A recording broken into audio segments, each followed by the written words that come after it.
ಸೌಜನ್ಯ ಬಗ್ಗೆ ದಿನ ದಿನನೇ ಒಂದು ಹೊಸ ರೀತಿಯ ಮಾಹಿತಿಗಳು ಸಿಗ್ತಾ ಇದೆ. ಹೊಸ ತನಿಖೆ ಆಗ್ತಾ ಇದೆ. SIT ರಚನೆ ಮಾಡಾಯಿತು, ಇನ್ನೂ ಏನೇನೋ ಮಾಡ್ತಾ ಇದ್ದಾರೆ. ಈಗ ಬಂದಿರೋ ವಿಶೇಷ ಸುದ್ದಿ ಏನಂದ್ರೆ, ಅಂತೆ ಕಂತೆಗಳು ಒಂದು ವಿಷಯ ಕ್ಲಾರಿಟಿ ಕೊಡ್ತೀನಿ.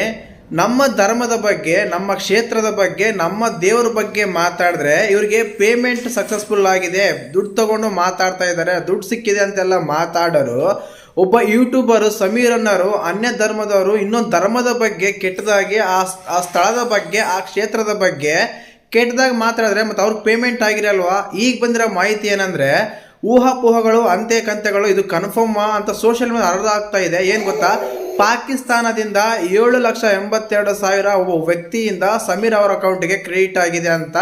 ಇನ್ನೊಂದು ಬಂದ್ಬಿಟ್ಟು ಉಮಾನ್ ದೇಶ್ ಅಂತ ಗೊತ್ತಿರುತ್ತೆ, 23 ಲಕ್ಷ ಮೇಲೆ ಅವ್ರಿಗೆ ಅಕೌಂಟ್ಗೆ ಕ್ರೆಡಿಟ್ ಆಗಿದೆ ಅಂತ ಹೇಳಿ ಒಂದು ಇದೆ. ಇದು ತನಿಖಾ ತಂಡಕ್ಕೆ ಸಿಕ್ಕಿದಂತೆ ಕೂಡ ಊಹಾಪೋಹಗಳು, ಅಂತೆ ಕಂತೆಗಳು ಸೋಷಿಯಲ್ ಮೀಡಿಯಾ ಹರಿದಾಡ್ತಾ ಇದೆ. ಇದು ನಿಜ ಆಗಲಿ ಅಂತ ಬಯಸೋಣ. ಯಾಕಂದರೆ ಅವರ ಬಣ್ಣ ಬಯಲಾಗುತ್ತೆ. ಹೇಳ್ದಲ್ಲ ಮೊದಲೇ, ನಮ್ಮ ದೇವ್ರ ಬಗ್ಗೆ, ನಮ್ಮ ಕ್ಷೇತ್ರದ ಬಗ್ಗೆ ಮಾತಾಡಿದ್ರೆ ಪೇಮೆಂಟ್ ಸಕ್ಸಸ್ಫುಲ್ ಅಂತ ಮಾತಾಡೋರಿಗೆ, ಅನ್ಯ ಧರ್ಮದ ಬಗ್ಗೆ ಮಾತಾಡುವ ಒಬ್ಬ ವ್ಯಕ್ತಿಗೆ ಪೇಮೆಂಟ್ ಆಗಿರಲ್ವಾ? ಇದಾಗ್ತಾ ಇದೆ ನೋಡಿ. ಉಮಾನ್ ದೇಶದಿಂದ, ಪಾಕಿಸ್ತಾನ ದೇಶದಿಂದ, ಒಂದು ದೇಶದಿಂದ 7,82,000, ಇನ್ನೊಂದು ದೇಶದಿಂದ 23 ಲಕ್ಷ ಸಮಥಿಂಗ್ ಅಮೌಂಟ್ ಅವ್ರ ಅಕೌಂಟ್ಗೆ ಕ್ರೆಡಿಟ್ ಆಗಿದೆ ಅಂತೇಳಿ ಬರ್ತಾ ಇದೆ ಮಾಹಿತಿ. ಇದು ನಿಜ ಆಗಲಿ, ಊಹಾಪೋಹಗಳು ಬೇಡ, ಅಂತೆ ಕಂತೆಗಳಾಗೋದು ಬೇಡ, ನಿಜ ಆಗಲಿ ಅಂತ ಬಯಸೋಣ. ನೋಡೋಣ ಯಾವ ಮಟ್ಟಕ್ಕೆಲ್ಲ ತನಿಖೆ ಮಾಡ್ತಾರೆ ಅಂತ ಕಾದು ನೋಡೋಣ.